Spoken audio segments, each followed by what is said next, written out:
Hi. My devotion today is entitled Make a Wish in the Well. And the scripture lesson is from 1 Samuel chapter 9, verse 11. And it says, "As they went up the hill to the town, they met some girls coming out to draw water, and said to them, 'Is the seer here?'" Another aspect of Celtic spirituality is the idea of the holy well. Carl McColman, in his book An Invitation to Celtic Wisdom, describes the uniquely holy aspect of the local Irish well. Some wells are simple, while others are rather ornate.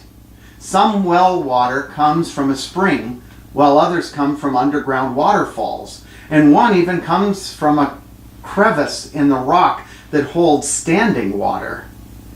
What makes a well holy is the prayer and worship that takes place around it.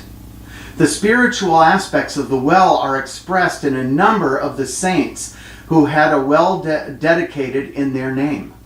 To be honest, I hadn't given wells much thought, especially their spiritual properties.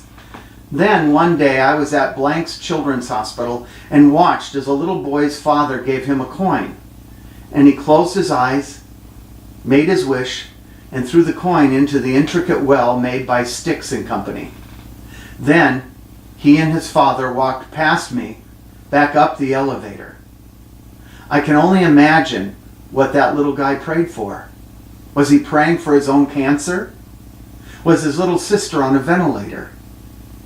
A wishing well is a secular form of a Celtic holy well. It is where we bring our hopes, fears, and dreams.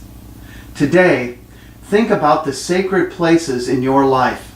The Celts talk about the thin places, where heaven and earth come together. From the Celts, wells are often thin places. Church sanctuaries are thin places for me. Floating on the lake I grew up on is a thin place. Children's hospitals are thin places for me as well. In a place like a children's hospital, people reach out to God with their tears, screams, and deepest need. God is always present where the need is greatest.